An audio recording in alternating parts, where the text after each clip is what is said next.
चलिए, आप सबका स्वागत है अल्प्स एजुकेशन के ऑनलाइन यूट्यूब चैनल पर। तो हमारे सब शिक्षक बंधु जुड़ जाइए हमसे। आज एक नए कोर्स को लेके नए अंदाज में नए ढंग से हम हाजिर हुए हैं अपने ऑनलाइन चैनल पे। तो आप मेरी बात का ध्यान से समझिएगा, ये नया क्यों है, क्योंकि पिछले कई दिनों से हम ऑनलाइन क्लासेस कर रहे हैं। आज नया इसलिए है क्योंकि आज हम अपने शिक्षक भाई बहनों के लिए एक मैथमेटिक्स का कोर्स लाए हैं, ताकि उनकी सक्षमता परीक्षा जो आयोजित होने जा रही है इसमें उनका मैथमेटिक्स अच्छा हो सके। जी, अक्सर हम में से जितने हमारे भाई बहन हैं, ये क्योंकि गणित पढ़े ज़माना हो गया, छोड़ चुके 10 साल 15 साल 7 साल 20 साल भी हो गया। अब एक परीक्षा होने जा रहा है हमको राजकर्मी बनाने के लिए, तो जाहिर है उस परीक्षा में एक एक अंक महत्व रखता है और बहुत महत्वपूर्ण है, बहुत इंपॉर्टेंट है। तो उस एक अंक को भी हम नहीं छोड़ेंगे, इसके लिए गणित जरूरी है। तो गणित एक मेजर रोल अदा करता है और बहुत आसान है। अगर हम ध्यान से समझने की कोशिश करें तो बहुत आसानी से हो जाता है, क्योंकि हम जहन में बैठा लिए पढ़ने के ज़माने से कि बहुत मुश्किल है, बहुत मुश्किल है, होता नहीं है। ऐसी कोई बात नहीं है। आपको जितने भी प्रश्न, चाहे वो 1 से 5 तक हो, कक्षा 6 से 8 का हो, 9, 10 और 11, 12 का तो सिलेबस ज़्यादा है, हम उसको भी कवर करेंगे। लेकिन अभी जो फिलहाल हम स्टार्ट कर रहे हैं वो 1 to 8, कक्षा 1 से लेके 5 तक, 6 से लेके 8 तक के कोई भी हमारे शिक्षक भाई बहन हमें फॉलो कर सकते हैं, देख सकते हैं। उनकी गणित बहुत अच्छी हो जाएगी और 100% मार्क्स गणित के अंदर आना ही आना है। बस मैं प्रश्न भी कराऊंगा बहुत बेसिक से। जब तक कोई चीज समझाऊंगा नहीं, प्रश्न करूंगा नहीं। जाहिर है जब समझा देंगे और आप समझ जाएंगे तो प्रश्न आसान है, और एक एक प्रश्न को करेंगे, आपके भी डाउट्स लेंगे। आपको कोई भी डाउट्स हो तुरंत कमेंट बॉक्स में लिखिए, हम आपको रिप्लाई करेंगे। अगर आप चैनल में बिल्कुल नए हैं तो आप इसे सब्सक्राइब कर लीजिए, आपको वीडियोस मिलती रहेंगी। हर चैप्टर का वीडियो मिलता रहेगा। हम बड़े सीक्वेंस से डेली एक चैप्टर आपके पास लेके आएंगे। जैसे ही एक चैप्टर खत्म होगा दूसरा चैप्टर लेके आएंगे और क्वेश्चन प्रैक्टिस सेट्स के साथ आएंगे। इसलिए हमें फॉलो करिए और इसे लाइक भी कर दीजिए। आपके एक लाइक से हमारा हौसला बढ़ता है। वक्त निकलता नहीं है, बड़े मुश्किल से वक्त को निकाला जाता है। अगर आप हमें लाइक करेंगे, सब्सक्राइब करेंगे तो जाहिर है हमें इस काम में एनर्जी मिलेगी और हौसला मिलेगा। तो चलिए स्टार्ट करते हैं। बहुत आसान है, मैथ्स को फन के तरीके से सीखेंगे। जी, ये बस एक मैजिक है, मैथमेटिकल मैजिक, बस समझ जाइए। ट्रिक्स, जहां पे ट्रिक्स यूज होगा ट्रिक यूज करेंगे, जहां टिप्स यूज होगा टिप्स यूज करेंगे।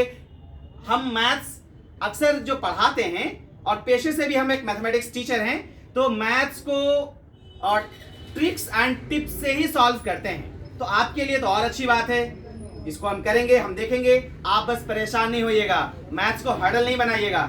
एक एक नंबर हम इंशाल्लाह मैथ्स का करेंगे। अक्सर हमारे शिक्षक, खासकर भाई बहन जो मैथ्स से काफी दिनों से दूर हैं, 10 साल 15 साल से दूर हैं, वो ये सोचते हैं कि अरे मैथ्स को छोड़ो, जो भी 10 नंबर 15 नंबर 20 नंबर का मैथ्स पूछा जाएगा इसको छोड़ो, इसके छोड़ के सोशल साइंस कर लेंगे, जीके जीएस कर लेंगे और कर लेंगे। बिल्कुल आप कर लेंगे, लेकिन क्योंकि एक एक नंबर पे मैं इसलिए बात कर रहा हूं, आपको राजकर्मी भी बनना है और अपने जहां जिस जिले में आपकी ख्वाहिश है नौकरी करने की, आप वहां करते रहें। इसके लिए आपका ज्यादा से ज्यादा स्कोर करना जरूरी है। सही बात है एकदम। कोई नहीं चाहता है कि हम दूसरे जगह अपने घर को, अपने परिवार को छोड़कर चले जाएं। आपको परिवार के साथ रहना है, परिवार के साथ अपनी सेवा देनी है शिक्षा विभाग के अंदर। तो इसके लिए जाहिर है एक एक अंक जहां से भी आए वो इंतजाम करना है। इसके लिए बहुत ज्यादा कुछ करने की जरूरत नहीं है, आपको वक्त नहीं है, किसी कोचिंग इंस्टीट्यूट्स में नहीं जाना है। बस आप घर बैठे जब मौका मिले वीडियो को निकालिए।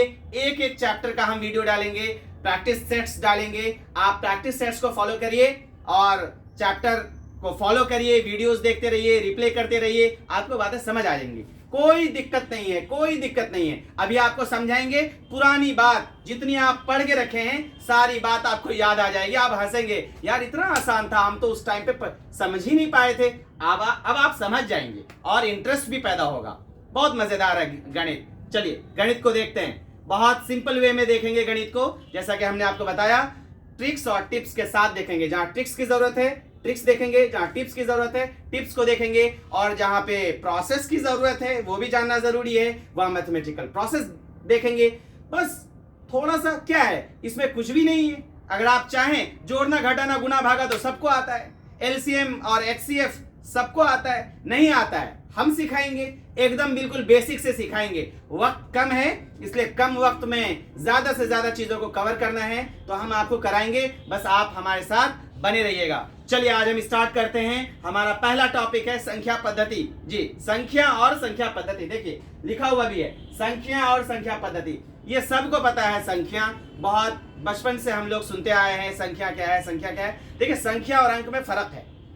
फर्क क्या है कि एक अंक 0 से लेके 9, इसको हम अंक कहते हैं, 1 2 3 4 अंक। जब ये दो अंक आपस में कंबाइंड हो जाते हैं, एक जगह आ जाते हैं, तो संख्या बना देते हैं। ठीक है, जैसे 0 से लेके 9, तो 9 के बाद 9 के बाद सीधे 10 आ जाता है। क्या आ जाता है? 10। 10 में दो अंक आपस में कंबाइंड होता है। कैसे होता है कंबाइंड? सुनिए, 1 0 कंबाइंड हो गया, एक जगह मिल गया तो 10 बना दिया। 10 के बाद 11, 11 के बाद 12, 12 के बाद 13। तो ये 10 से लेकर के 99 तक दो दो अंक है। 99 के बाद सीधे 100 आ जाता है। 100, 101, 102, ये 3 अंक से स्टार्ट हो जाता है। तो अंक आप समझ गए और संख्या भी समझ गए। संख्या में 10, 11, 12, 13 ये सारे संख्या हैं, और अंक भी समझ गए। 0 से लेके 9 तक अंक है। तो एक बात आती है, क्या 0 से लेके 9 तक हम संख्या नहीं कह सकते? कह सकते हैं। 0 भी एक नंबर है, 1 भी नंबर है, 2 भी नंबर है, ये सब संख्या है। तो संख्या भी है, अंक भी है, लेकिन 10 को अंक नहीं कह सकते, 11 को अंक नहीं कह सकते, 12 को अंक नहीं कह सकते। ये सारी की सारी चीजें फिर 10 से लेके आगे ये सिर्फ और सिर्फ संख्या है, क्योंकि इसमें अंक आपस में मिले हैं। चलिए, तो आपको अंक और संख्या पर आ गया। बाकी नंबर सिस्टम का एक पूरा ट्री है, बहुत लंबा है, तो हम आपको बहुत ही कंसाइज वे में बहुत कॉन्सेप्चुअल बात बताएंगे। जितने की जरूरत है उतनी ही बात करेंगे। जी सुनिएगा, अब हम बात करेंगे, जैसे अंक पे अभी आए, 0 से लेके 9 तक ये अंक है।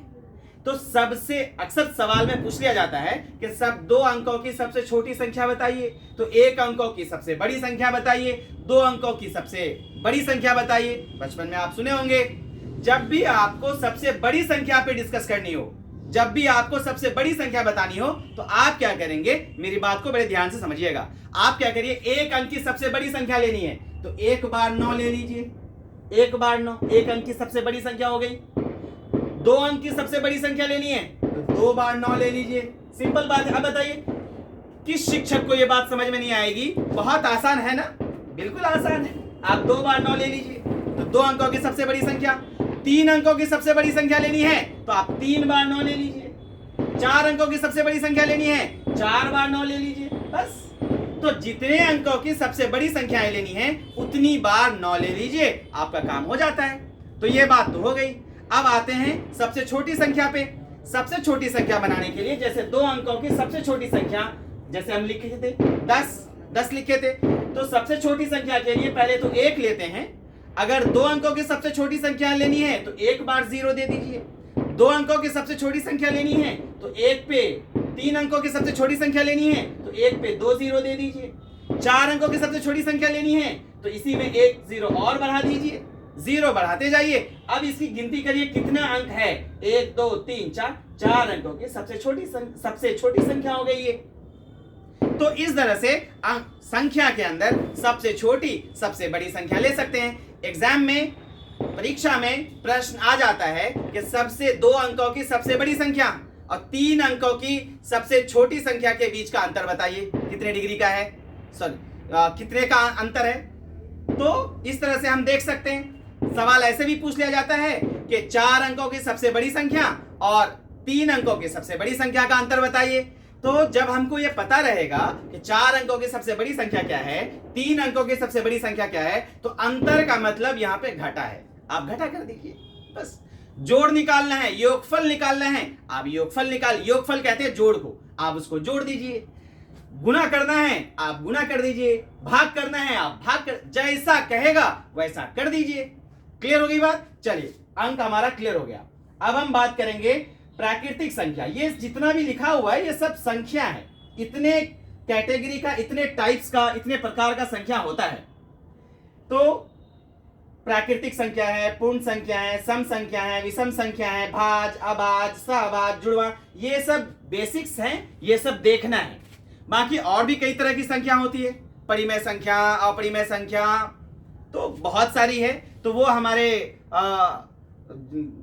आएगा सिलेबस में, तो उसको भी पढ़ेंगे। कहीं प्रश्न आएगा तो उसको भी हम परिभाषित करेंगे, उसको भी सिखाएंगे, किसको कहते हैं परिमेय, किसको कहते हैं अपरिमेय। एकदम नहीं घबराइएगा, क्योंकि आप हमसे जुड़े हुए हैं। हम आपको एकदम कदम ब कदम साथ साथ लेकर चलेंगे, बस हमारे साथ कदम से कदम मिलाकर चलते रहिए। चलिए प्राकृतिक संख्या देख लीजिएगा। प्राकृतिक संख्या कितना आसान है, अब हम आपको बताएंगे तो आप भी एकदम बिल्कुल हंस दीजिएगा। कैसे, सुनिए। प्राकृतिक संख्या कहते हैं गिनती की संख्या। जैसे हम लोग प्रार्थना करते हैं, चेतना सत्र करते हैं ना स्कूल में, तो बच्चों की जो गिनती करते हैं, कैसे करते हैं गिनती? आप खुद स्टार्ट करिए गिनती। अगर आप गिनती शुरू करिएगा, काउंट करना शुरू करिएगा, तो कैसे काउंट करिएगा, कैसे गिनती करिएगा? जाहिर है 1 2 3 4 1 से ना शुरू करिएगा। तो बस गिनती की संख्याएं याद रखिएगा। प्राकृतिक संख्या 1 2 3 4 5 6 7 8, ये सब गिनती की संख्याएं हैं। और ये सारे के सारे संख्या जो गिनती के होते हैं उसको प्राकृतिक संख्या कहते हैं। सबसे छोटा प्राकृतिक संख्या, जाहिर है जहां से शुरू होता है, प्राकृतिक संख्या 1 से शुरू होता है। सबसे छोटा प्राकृतिक संख्या क्या होगा? 1। क्या होगा? 1। और 1 से चलते चलते सबसे बड़ा प्राकृतिक संख्या अगर पूछा जाए, बताइए तो क्या होगा सबसे बड़ा प्राकृतिक संख्या? 1 से लेके स्टार्ट करेंगे। संख्या का कोई अंत है कि गिनती कहां तक जाएगा? नहीं, अनंत तक जाएगा। तो हम ये कह सकते हैं कि प्राकृतिक संख्या सबसे छोटी तो 1 है, लेकिन सबसे बड़ी प्राकृतिक संख्या असंभव है बताना, ये इम्पॉसिबल है बताना। हम कह सकते हैं अनंत है, अनंत, असंभव। चलिए अब बात करते हैं पूर्ण संख्या की। पूर्ण संख्या में बस पूर्ण संख्या और प्राकृतिक संख्या में ये 0 का अंतर है, 0 का डिफरेंस है। प्राकृतिक संख्या 1 से शुरू होती है और पूर्ण संख्या 0 से शुरू होती है। बस 0 भी ले लीजिए। 0 1 2 3 4 5 6 7 8, 0 से शुरू कर दीजिए, आप पूर्ण संख्या पा लीजिएगा। एक क्वेश्चन पूछा जाता है, अब देखिए बात समझने का है। प्राकृतिक संख्या ऑलरेडी पूर्ण संख्या के अंदर है। देखिए 1 से लेके यहां तक ये सब क्या है? ये यहां से लेके ये क्या है? ये तो प्राकृतिक ही संख्या है ना। और एक 0 अलग से आ गया, तो पूर्ण संख्या 0 से शुरू होता है। तो पूर्ण संख्या में प्राकृतिक संख्या ऑलरेडी है। तो हम कहते हैं कि हाँ, हर प्राकृतिक संख्या पूर्ण संख्या है। हाँ, सवाल आ जाता है कि निम्न दिए गए जो भी आपका स्टेटमेंट होता है, कि नीचे दिए गए स्टेटमेंट्स में कौन सा स्टेटमेंट आपका सही है? जी, कौन सा स्टेटमेंट सही है? तो कई सारा रहता है कि हाँ भाई बताइए कि स्टेटमेंट में एक बाय द वे मान लेते हैं कि एक ऑप्शन ये दिया हुआ है, क्या हर प्राकृतिक संख्या पूर्ण संख्या है? हर पूर्ण संख्या प्राकृतिक संख्या है? पूर्ण संख्या प्राकृतिक संख्या सदैव है, या प्राकृतिक संख्या पूर्ण संख्या नहीं है? और एक 5 ऑप्शन रहता है, याद रखिएगा। बीपीएससी भी जो अभी हुआ है उसमें 5 ऑप्शन है। 5 ऑप्शन में अक्सर ऑप्शन आपको कंफ्यूज करेगा। आप कंफ्यूज मत होइएगा। कब? जब आपका बेसिक्स क्लियर रहेगा। इसलिए हम आपको बहुत ग्राउंड लेवल से बता रहे हैं, आप बहुत जमीनी सतह से आप बात को समझने की कोशिश करिएगा। देखिए ध्यान से समझिएगा। तो हम आपको बताएं कि प्राकृतिक संख्या ऑलरेडी पूर्ण संख्या के अंदर है, तो हम कह सकते हैं प्राकृतिक संख्या पूर्ण संख्या है। प्राकृतिक संख्या पूर्ण संख्या है, लेकिन हर पूर्ण संख्या प्राकृतिक संख्या नहीं है। हर पूर्ण संख्या प्राकृतिक संख्या तभी होगी जब हम 0 को छोड़ के बात करेंगे। बस 0 आ जाता है, 0 भी एक पूर्ण संख्या है, इसीलिए हम कहते हैं हर पूर्ण संख्या प्राकृतिक नहीं है, लेकिन हर प्राकृतिक संख्या पूर्ण संख्या है। आप देख लीजिए यहां से, हर प्राकृतिक पूर्ण है, लेकिन हर पूर्ण प्राकृतिक नहीं है। सिर्फ 0 की वजह से ये स्टेटमेंट ट्विस्ट हो जाता है। क्लियर हो गया आपका? तो याद रखिएगा, पूर्ण संख्या कहां से शुरू होगा? 0 से, और 0 से लेके इनफाइनाइट तक, अनंत तक। इनफाइनाइट कहते हैं अनंत को।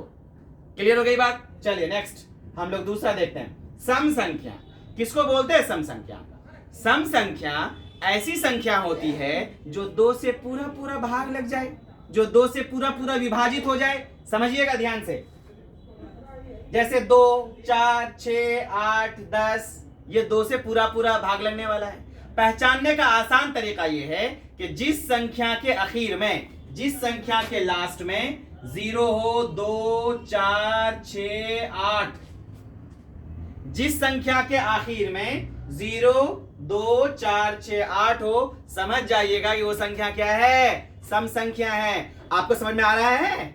हाँ, तो आप कमेंट बॉक्स में लिखते भी जाइए, बहुत अच्छा लगेगा। आप बस हमारे साथ साथ चलिए, आपको पूरा ये जो भी 1 महीने का हमारे पास टाइम है, इस 1 महीने में पूरा मैथ्स हम आपको इंशाल्लाह समझा देंगे। आप परेशान मत होइएगा और मैथ में मैक्सिमम स्कोर करवा देंगे। बस बने रहिए हमारे साथ। फॉर्मूला बहुत आसान जी, बहुत आसान, टेंशन नहीं लीजिएगा। क्या आज तो स्टार्टिंग है, ये सब तो पहले से हमको बहुत सारी चीज आती है, इसलिए सर बोल रहे हैं बहुत आसान है। ऐसी बात नहीं है, वाकई आसान है। आप समझ, मैथ आसान है इसीलिए हम आपको मैथ पढ़ा रहे हैं, भारी रहता तो नहीं पढ़ाते जी, ध्यान रखिएगा।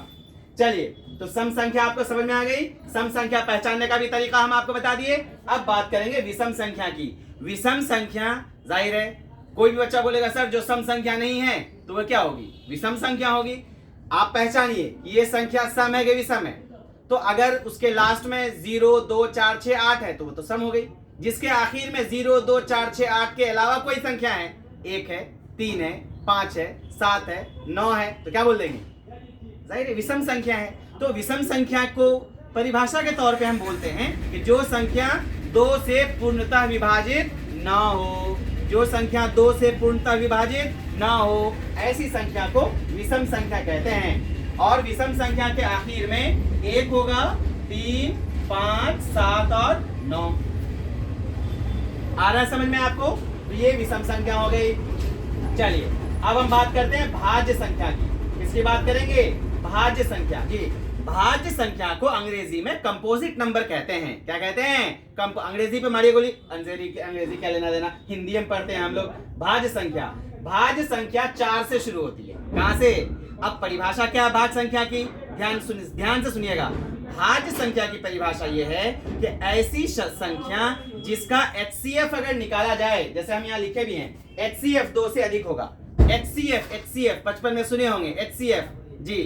तो अपवर्तक बोलते हैं इसको, महत्तम समापवर्तक जी, अपवर्तक। जिसका अपवर्तक मतलब फैक्टर, जिसका अपवर्तक 2 से ज्यादा हो। जैसे जो संख्या अपने से भी भाग लगे, 1 से भी भाग लगे, इसके अलावा कोई और भी संख्या से भाग लगे। जैसे 4, 1 से तो सभी संख्याएं कटती हैं, 2 से भी कट रहा है, और 4 से भी कट रहा है।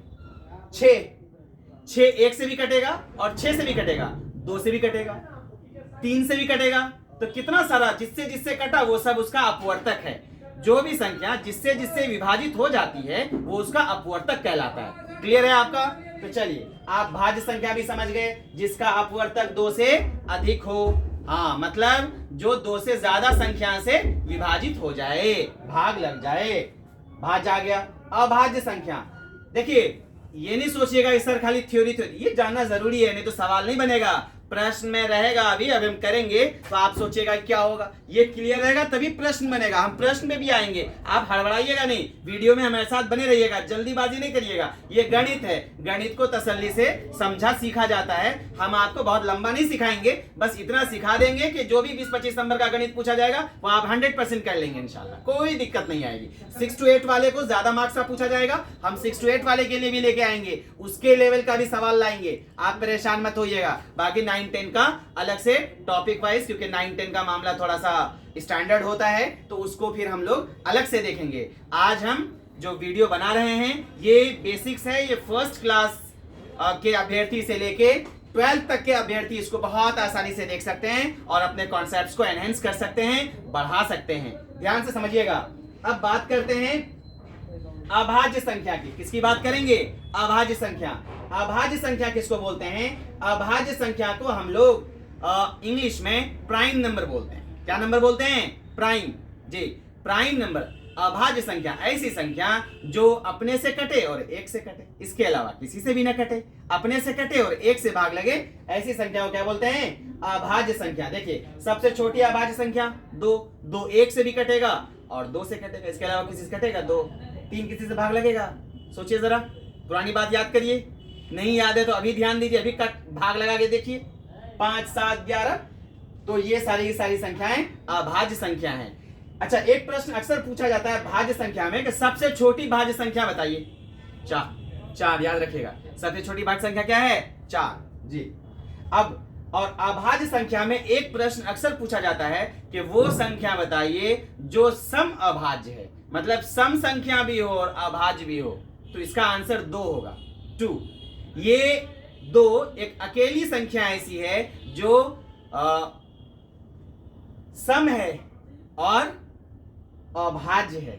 सम अभाज्य, ये अकेला ऐसा सम संख्या है जो अभाज्य है। क्लियर?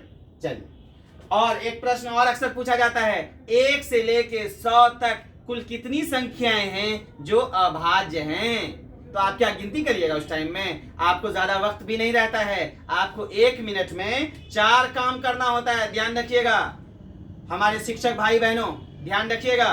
क्या काम, कौन कौन 4 काम है? सवाल को, प्रश्न को अच्छे से पढ़ना, समझना, उसको हल करना, समझ पढ़ना और फिर पढ़ना अलग चीज है। 3 बार आदमी पढ़ लेता, समझ में नहीं करता कौन सी कह रहा है।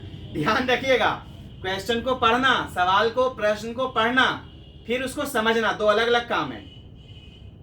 और कुछ लोगों की प्रैक्टिस अच्छी होती है, पढ़ते गए समझते गए, तो उनकी बात तो अलग है। अच्छा, 2 काम हो गया। तीसरा काम है, अगर मैथ में कुछ पेन वेन चलाने की जरूरत है, कुछ हल करने की जरूरत है, कुछ कैलकुलेशन का पार्ट है, तो वो करना पड़ेगा ना, जोड़ घटा गुना कुछ करना है। तो तीसरा काम वो हो गया। और चौथा काम, जो आंसर पे आप पहुंचे हैं उसका गोला लगाना। और यहां तो गोला नहीं, यहां तो आपका ऑनलाइन टेस्ट होने जा रहा है, कंप्यूटर पे टेस्ट होगा, तो जाहिर है आप माउस लेकर के ऑप्शन पे क्लिक तो करेंगे। और पता चला कि आप बी ऑप्शन जा रहे थे क्लिक करने, हाथ गलती से थरथरा गया और सी क्लिक हो गया, ध्यान दिए नहीं, वो रह गया उसी तरह। तो कितना बड़ा मिस्टेक है, बना के भी सही आते हुए भी गलत हो जाएगा। अक्सर हम लोग ये चीज देखते रहते हैं, अक्सर लोगों से ये गलती होती है और इस गलती का एहसास भी नहीं होता है। ये ऐसी गलती है कि एहसास भी नहीं होता है।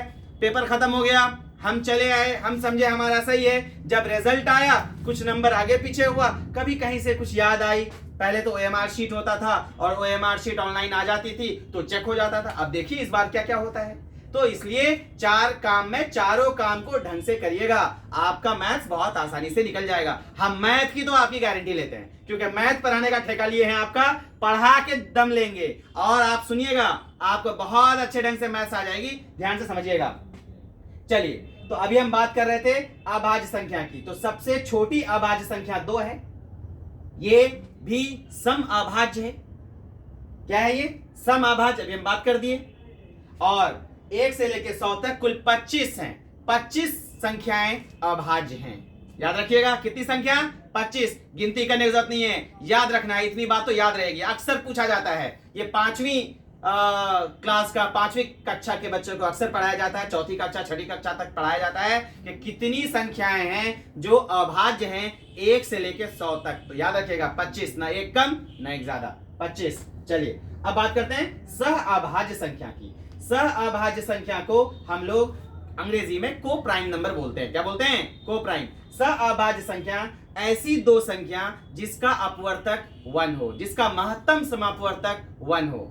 HCF, जैसे हम बगल में लिख दिए हिंट यहाँ पे, HCF1, आप समझ भी सकते हैं। HCF निकालिए, 1 आएगा। अच्छा, सह अभाज्य संख्या में जरूरी नहीं है कि दोनों संख्या अभाज्य हो, एक भाज्य भी हो सकती है, एक अभाज्य भी हो सकती है। जैसे हम लिख के रखे हैं, देखिए 4 और 5।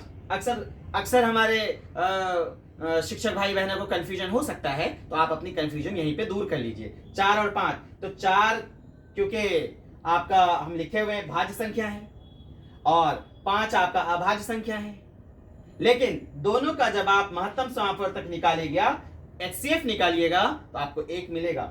फिर 6 और 7, इसी तरह से दूसरी संख्याएं भी हम ले सकते हैं, जैसे 7 और 9। 7 और 9 दोनों विषम संख्या है और दोनों का जब HCF निकालिएगा तो 1 आएगा। तो इस तरह से चल सकते हैं, बहुत सारा एग्जाम्पल हो सकता है। चलिए, उसके बाद बात आती है जुड़वां अभाज्य संख्या। हम लिखे हैं जुड़वां अभाज्य संख्या, आप देख पा रहे होंगे जुड़वां अभाज्य संख्या। जुड़वां अभाज्य संख्या, जुड़वां अभाज्य संख्या को हम लोग अंग्रेजी में ट्विन प्राइम नंबर बोलते हैं। क्या बोलते हैं? Twin prime. ट्विन का मतलब होता है जुड़वा। हम लोग अपने बोलचाल की भाषा में गांव में घर में बोलते भी हैं जुड़वा, ट्विन जी। तो यही है जुड़वां अभाज्य संख्या में ऐसा है कि ऐसा दो अभाज्य संख्या जिसके बीच का डिफरेंस, जिसके बीच का अंतर 2 हो। बीच का अंतर कितने का? 2। दोनों अभाज्य हो और दोनों के बीच का अंतर 2 हो। देखिए 5 और 7 दोनों अभाज्य है और दोनों के बीच का अंतर 2 का है। घटा के देख लीजिए, इसको देख लीजिए, इस 17-19 को देख लीजिए। इसी तरह से और भी बहुत सारे उदाहरण आप ले सकते हैं। तो इस तरीके से हम आपको संख्या पद्धति में अंक और संख्या से जो भी रिलेटेड सूचनाएं थी, महत्वपूर्ण सूचना, परिभाषा, उदाहरण, ये सब हम आपको बताए हैं। अब हम इस पर प्रश्न देखेंगे। क्या देखेंगे? प्रश्न। एक आध चीज और डिस्कस करेंगे, जैसे स्थानीय मान वगैरह है, उसको भी हम लोग डिस्कस करेंगे और फिर प्रश्न देखेंगे। चलिए ठीक है, हम लोग नेक्स्ट देखते हैं, प्रश्न देखते हैं। चलिए तो आज हम फिर देखते हैं एक नई चीज और। हमारे पास क्या है? स्थानीय मान और अंकित मान। बचपन में आप लोग सुने होंगे प्लेस वैल्यू, फेस वैल्यू। हाँ, तो चलिए आज हम आपको बता रहे हैं स्थानीय मान किसको बोलते हैं। किसी भी कोई भी संख्या आप ले लीजिए, मान लेते हैं हम एक संख्या लेते हैं 5, 3, 8। इसमें हमको 3 का स्थानीय मान देखना है। मतलब 3 किस स्थान पर है, ये क्या स्थान का स्थानीय मान का मतलब यही है, किस स्थान पर है। तो जाहिर है इकाई, दहाई, सैकड़ा, तो ये दहाई पर है, दहाई पर है ना। तो 3 पहले अगर इसका स्थानीय मान लिखना हो तो आप क्या करिए, 3 लिख दीजिए और 3 के उधर दाएं साइड में जितना अंक है, कितना अंक है बोली तो 1 ही अंक है ना, तो 1 0 लगा दीजिए, हो गया 30 स्थानीय मान। बस 5 का स्थानीय मान लिखना है, लिखिए कमेंट बॉक्स में, आप हमको बताइए तो क्या होगा। अब आप समझ गए हैं। क्या करिए, जो अंक है पहले अंक लिख दीजिए। 5 है, 5 लिख दिए। 5 के दाहिने साइड में कितना अंक है? 2 अंक है ना, तो 2 0 मार दीजिए, लीजिए, हो गया ना 500। अब 8 का पूछा जाए तो बोलिए 8 का, तो संख्या तो भी 8 ही है। 8 के दाहिने साइड में कोई अंक है? नहीं है। जब नहीं है तो 8 हो जाएगा। तो ये हो गया स्थानीय मान। तो इकाई का स्थानीय मान 1, दहाई का स्थानीय मान 10 और सैकड़ा का स्थानीय मान 100 होता है। इसी तरह चलता रहता है, कोई भी संख्या का आप निकाल सकते हैं। और एक उदाहरण तो हम आपको ये दे दिए, एक उदाहरण और देख लीजिए आप। एक संख्या और हम आपको दे रहे हैं, मान लेते हैं कि 8, 4, 6, 7 ऐसा है। आपको पूछा जाए कि बताइए इस संख्या में 4 का स्थानीय मान क्या है, तो आप यहां 4 पे आ जाइए। तो यहां संख्या 4 है, 4 के राइट पे दाहिने साइड पे कितना अंक है? 2 ना, तो 2 0 मार दीजिए, हो गया 400। 8 का पूछा गया है, तो 8 लेकर के कितना अंक है उधर? 3, तो 3 0 मार दीजिए, है ना आसान। चलिए तो आप स्थानीय मान सीख लिए, टाइम बर्बाद नहीं करेंगे क्योंकि टाइम की बहुत कमी है। कम ही टाइम में ज्यादा हमको पढ़ाना है और हम आपका पूरा सिलेबस कवर करेंगे। आप हमारे साथ बने रहिएगा, कहीं जाइएगा नहीं। देखिए अंकित मान देखते हैं। अंकित मान को फेस वैल्यू कहते हैं। अंकित मान का किसी भी स्थान पे है उस पर कोई असर नहीं पड़ता। अंकित मान में जो भी अंक है वो वही रहता है, उसमें कोई चेंजिंग नहीं है। जैसे हम लिखे थे 5, 3, 8, इसमें अगर 3 का अंकित मान पूछा जाए तो 3 का अंकित मान 3 ही है, 8 का अंकित मान 8 ही है, 5 का अंकित मान 5 है। फेस वैल्यू जैसे बाय द वे मान लेते हैं कि आपकी अपनी एक फेस है, आप कहीं भी चले जाइए तो आप बदल जाइएगा क्या? आप अपने घर में हैं तो आप हैं। मान लेते हैं आपका नाम एक्स है तो आप अपने घर में भी एक्स हैं। आप स्कूल जाते हैं वहां भी तो एक्स ही ना रहते हैं, बदलते नहीं है ना। तो बस यही चीज है। चलिए अब हम इस पे जो प्रश्न पूछा जाता है वो हम लेते हैं। प्रश्न क्या पूछा जाएगा कि मान लेते हैं कि ये एक संख्या है, इस संख्या में 2 का आपसे पूछा जाएगा 2 का स्थानीय मान और 2 का अंकित मान का गुणनफल बताइए। क्या बताइए?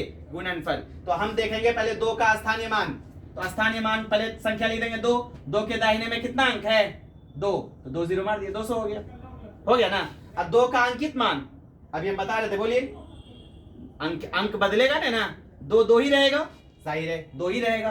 तो 2 का अंकित मान 2, गुणनफल पूछा गया तो गुना कर दीजिए, योगफल पूछा जाएगा तो जोड़ दीजिएगा, अंतर पूछा जाएगा तो घटा दीजिएगा, भागफल पूछा जाएगा तो भाग कर दीजिएगा, जो पूछा जाए वो मार दीजिए। चलिए गुना कर लेते हैं। गुना सबको आता है, 2 0 0, 2 दूना 4, 400 हो गया ना आंसर। कोई दिक्कत है? अच्छा, अभी तो हम 2 का निकाल रहे थे। अगर आपसे ये पूछा जाए कि 2 का स्थानीय मान लीजिए और 5 का अंकित मान लीजिए, हम बदल दिए सवाल, प्रश्न ही बदल दिए। 2 का स्थानीय मान तो अभी आप निकाल रखे थे, 2 का स्थानीय मान 200, 5 का अंकित मान 5, अब गुना करने कहेगा तो कर दीजिए, हो गया। आपसे अगर कहा जाए कि 2 का स्थानीय मान और 6 का अंकित मान, तो 2 का स्थानीय मान 200 और 6 का अंकित मान 6, तो 200 गुणे 6 गुणा करके लिख लीजिए। कितना आसान है भारी मैथ? बोलिए कितना आसान है। चलिए अब हम फिर दूसरा प्रश्न लेते हैं, फिर देखते हैं। चलिए हम लोग कुछ क्वेश्चन करते हैं। हम बिल्कुल ये संख्या से संबंधित प्रश्न है और बहुत आसान प्रश्न है।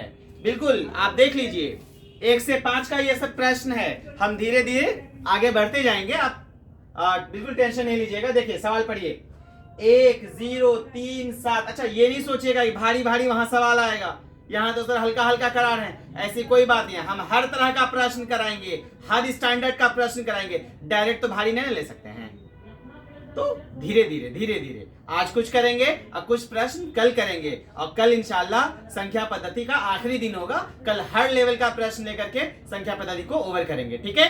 चलिए बस हमको फॉलो करते रहिए आप लोग। चल देखिए, 1 0 3 7 तथा 6 ये सब अंक है से सबसे बड़ी संख्या 1 0 3 7 तथा 6 से बनी सबसे बड़ी संख्या है।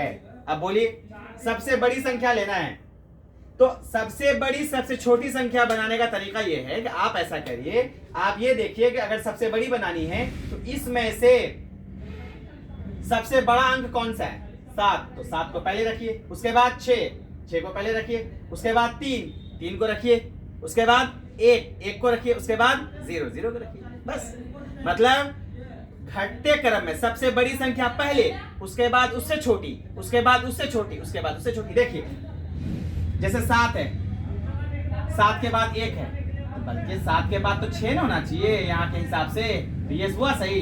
नहीं हुआ। ऑप्शन से ट्राई कर लीजिए, 7 6, उसके बाद 7 6 के बाद क्या है? 3, ठीक है।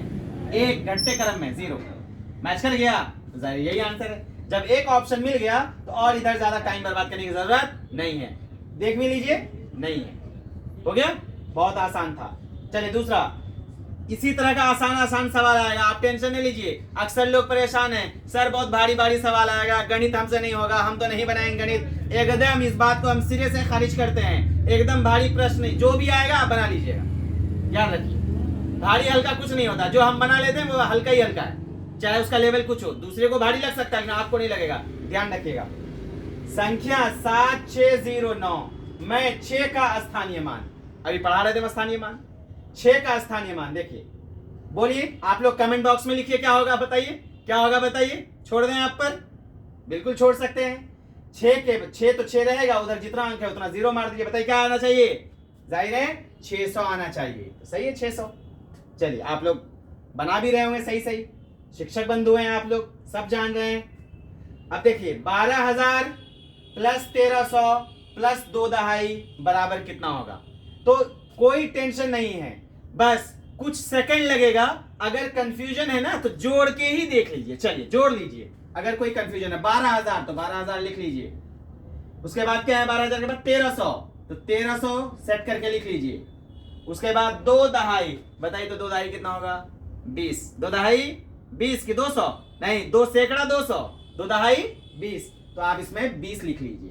अब जोड़ दीजिए 0 2 3 2 1 3 1, देख लीजिए कहाँ है, 13320, 13,320 हो गया। है ना आसान? तो इसी तरह का प्रश्न आएगा, अभी हम और लेंगे, आप देखिए कितना अच्छा प्रश्न है। चलिए हम लोग नेक्स्ट क्वेश्चन करते हैं, दूसरे प्रश्न को देखते हैं। बहुत आसान प्रश्न है ये सर, कोई मुश्किल चीज नहीं है। अगर हम आप हिम्मत करें तो गणित को सीख सकते हैं। गणित को भारी समझ के मत छोड़ दीजिएगा, हम बार बार आपसे यही आग्रह करते हैं हमारे अपने सारे शिक्षक भाई बहनों से। तो देखिए हम क्या करेंगे, 11 से 20 तक कितनी भाज्य संख्याएं हैं? 11 से 20 तक, देखिए कितना अच्छा प्रश्न है। हम अभी बता रहे थे आपको भाज्य संख्या के बारे में, तो भाज्य संख्या गिनती कर सकते हैं। भाज्य संख्या ऐसी संख्या है, सारा हम बता चुके हैं कैसी संख्या है। अब गिनती करिए, मतलब जो भी विभाजित हो जाए, अपने से भी, एक से भी, उसके अलावा भी किसी से विभाजित हो जाए। चलिए 11 के बाद गिनती कर सकते हैं, बताइए 11 के बाद क्या हो सकता है, बताइए।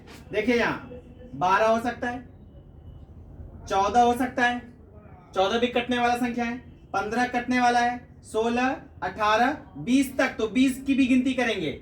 बताइए कितनी संख्या होगी, 1 2 3 4 5 6, 6 संख्या। तो आंसर क्या होना चाहिए, 6। और एक ऑप्शन और होता है अक्सर, क्योंकि इसका पैटर्न बीपीएससी का पैटर्न है, तो बीपीएससी में 5 ऑप्शन लिया जाता है, 5 ऑप्शन एक से अधिक रहता है या इनमें से कोई नहीं रहता है, तो वो हम लोग जब मैथमेटिक्स में क्या है, कंफ्यूजन की तो बात ही नहीं है। अगर आप बना लिए तो सही, नहीं बन पाया तो फिर तो गड़बड़ है, लेकिन हम लोगों से बनेगा, आप चिंता मत करिएगा। चलिए 4 अंकों की सबसे बड़ी संख्या तथा सबसे छोटी संख्या का योगफल होगा, ये प्रश्न हम बनाएंगे नहीं, क्योंकि ऑलरेडी डिस्कस कर चुके थे। 4 अंकों की सबसे बड़ी संख्या और सबसे छोटी संख्या का योगफल। आप 4 अंकों की सबसे बड़ी संख्या लिख लीजिएगा, बता दिए थे कैसे लिखेंगे। 4 अंकों की सबसे छोटी संख्या लिख लीजिएगा, वो भी बताया कैसे लिखेंगे। योगफल दोनों को क्या कीजिएगा, जोड़ दीजिएगा, आ जाएगा आंसर। आप कमेंट बॉक्स में इसका आंसर लिखिएगा, हम आज आप पर इसको छोड़ रहे हैं, ठीक है, कर लीजिएगा। चलिए नेक्स्ट देखते हैं, दूसरा देखते हैं, और आप इसको करके कमेंट बॉक्स में लिखिएगा, हम जरूर आपको रिप्लाई करेंगे, सही है कि गलत है, आपने सही बनाया या गलत। चलिए 512 में कौन छोटी से छोटी संख्या जोड़ने पर प्राप्त योगफल 3 से पूर्णतः विभाजित हो जाए। देखिए 512 में क्या इनमें से चारों में से क्या जोड़ेंगे कि संख्या 3 से कट जाए जी। तो 3 से कटने का नियम थोड़ा पता होना चाहिए। कैसे पता चलेगा कि कौन सी संख्या 3 से कटेगी या नहीं? तो अगर किसी संख्या को चेक करना हो कि ये संख्या 3 से कट रहा है कि नहीं कट रहा है, तो आप क्या कर दीजिए कि जितना संख्या में जितना अंक है सबको जोड़ दीजिए। संख्या में कितना अंक है, 3 अंक है, तीनों को जोड़िए, 2 1 3 और 5, तो 5 3 8 हो गया। तो 8 3 से कटता है, पहाड़ा पढ़िए तो 3 का, 3 एकम 3, 3 दूना 6, 3 तिया 9, 8 तो आया नहीं, इसका मतलब ये 3 से नहीं कटेगा। तो प्रश्न यही पूछा गया, क्या जोड़ेंगे कि ये कटने लगेगा? तो 8 में यहाँ 0 जोड़िएगा तो 8 है ना होगा, फिर भी नहीं कटने वाला। 8 में 2 जोड़िए, यहाँ तो 8 मिल रहा है, अब उसमें से 2 जोड़िए, 8 2 10, 10 3 से कटता है, नहीं कटेगा, पहाड़ा में नहीं आ रहा है। 8 में 3 जोड़ दिए, 8 3 11, 11 कटता है, नहीं कटता है, 3 चौके 12 हो जाता है, 3 तिया 9 हो जाता है।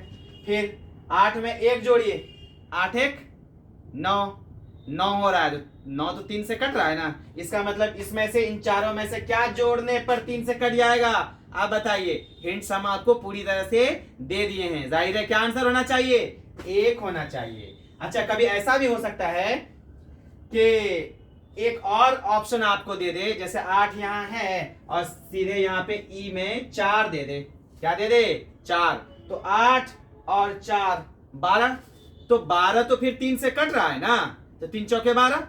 तो अब बताइए क्या आंसर होगा, 1 होगा कि 4 होगा? तो कंफ्यूजन में पड़ जाइएगा, तब क्या कीजिएगा, तब प्रश्न क्या पूछा गया उसका सहारा लेंगे। कहा गया छोटी से छोटी संख्या, छोटी से छोटी, तो 1 और 4 में जो छोटी से छोटी है, सबसे छोटी कौन? 1 आंसर होगा। अगर कहता बड़ी से बड़ी संख्या तो क्या होता? तब 4 होता। बड़ी से बड़ी कहता तब 4 होता। तो ध्यान से प्रश्न को पढ़ना है, समझना है, फिर उसको हल करना है। तो आपको संख्या पद्धति के प्रश्न भी कराए गए, बेसिक्स इंट्रोडक्शन भी दिया गया, परिचय भी कराया गया संख्या से। वीडियो को बार बार देखिएगा, समझने की कोशिश कीजिएगा। कल हम और अच्छे अच्छे प्रश्न लेकर आपके सामने हाजिर होंगे। कल हम पूरा संख्या का जिस तरह का भी, जिस स्टैंडर्ड का भी प्रश्न पूछा जाता है, पूरे लेवल का प्रश्न, स्टैंडर्ड प्रश्न लेकर के आपके सामने हाजिर होंगे, आपको प्रश्न कराएंगे और आप बिल्कुल सीरियस होकर के, सिंसियर होकर के क्वेश्चन को करिएगा, खूब अच्छा बनेगा। ऐसा नहीं है, और एक बार गणित सीख लीजिएगा तो जाहिर है फिर आप अपने बच्चों को भी गणित खुद ही पढ़ाइएगा। आप किसी कोचिंग इंस्टीट्यूट्स में नहीं भेजिएगा पढ़ने के लिए, ये मेरी गारंटी है। आप अपने बच्चों को खुद पढ़ा भी सकते हैं, पढ़ाइएगा। और अगर बाय द वे स्कूल से पढ़ के आता है, आप चेक कर सकते हैं जी क्या पढ़े मैथ्स में। अक्सर बच्चा जो है अपने जो है पेरेंट्स को, अपने पिताजी को, माताजी को वो धोखा दे देता है, वो सोचता है कि मम्मी पापा को क्या आता है। ऐसा नहीं है। आप एक बार कंफर्टेबल हो जाइए मैथ्स के अंदर, थोड़ा सा मैथ्स को पढ़ के अच्छा कर लीजिए, ठीक हो जाएगा। बहुत ज्यादा वक्त देने की जरूरत नहीं है, वीडियो ही देखते रहिएगा, आप सीख जाइएगा। ठीक है, अब हम आपसे जुदा होते हैं, जुदा होने का वक्त आ गया है। हम लोग फिर आपके साथ नेक्स्ट वीडियो में हाजिर होंगे, कल इंशाल्लाह फिर हाजिर होंगे और अच्छी बात, अच्छे प्रश्न को लेकर। तब तक के लिए हम आपसे विदा होते हैं। खुदा हाफिज, अल्लाह हाफिज।